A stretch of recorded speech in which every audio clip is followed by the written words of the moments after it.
how do you even develop the idea that your scarcity scar doesn't have to be your reality forever?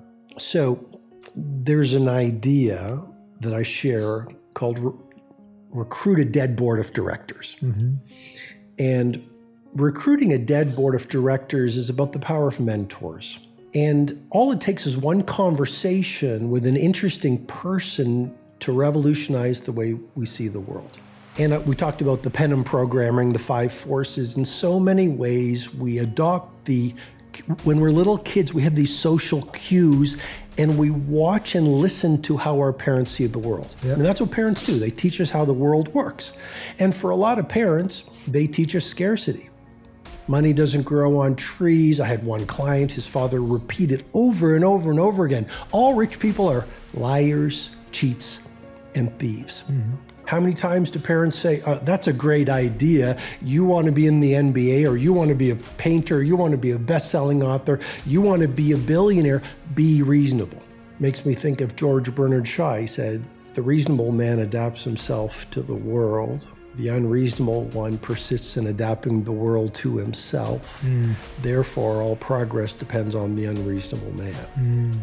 So what is recruiting a dead board of directors all about? Well, it's like if you can't have a mentor who's a possibilitarian and who mentors you and teaches you how to do it, then find some dead people through their books that influence you. And so how do we heal these scars? Well, we realize that genius is less about genetics and it's more about your daily habits. And if you look at the people we put on pedestals, the Hedy Lamars, the great actors, the great athletes, Aristotle Onassis, Nelson Mandela, one of my greatest heroes in my life. And you read their biographies, these people are all cut from the same cloth as we are. You know, the story of human greatness is all about people from ordinary circumstances, wiring in new habits, taking risks, getting knocked down so much and being resilient. I even think of Kobe. You know, you mentioned Kobe. So he actually said, you know, I got in the NBA and I thought everyone would want to be best in the world and want to be iconic. And he said, I realized a lot of people got in the NBA and that was their badge of honor. They were good and they just started partying and they might do one workout every day. And he said, I realized that if I got up at 3 o'clock every morning, practiced from 4 to 6, went home, had breakfast, etc., went back, did another workout, 11 o'clock to noon, went home, had some lunch, recovered, rested, did another workout, went home, had dinner, and did a 4th workout.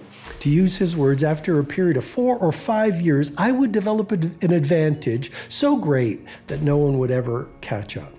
So all I'm saying is people whose lives we want to be living, they're not cut from some magical cloth. You know, scarcity scars, like the richest people. I mentioned Aristotle Onassis. He started with $250.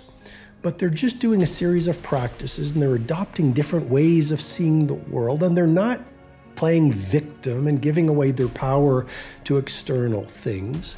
And steadily through time, they build the lives that we now admire.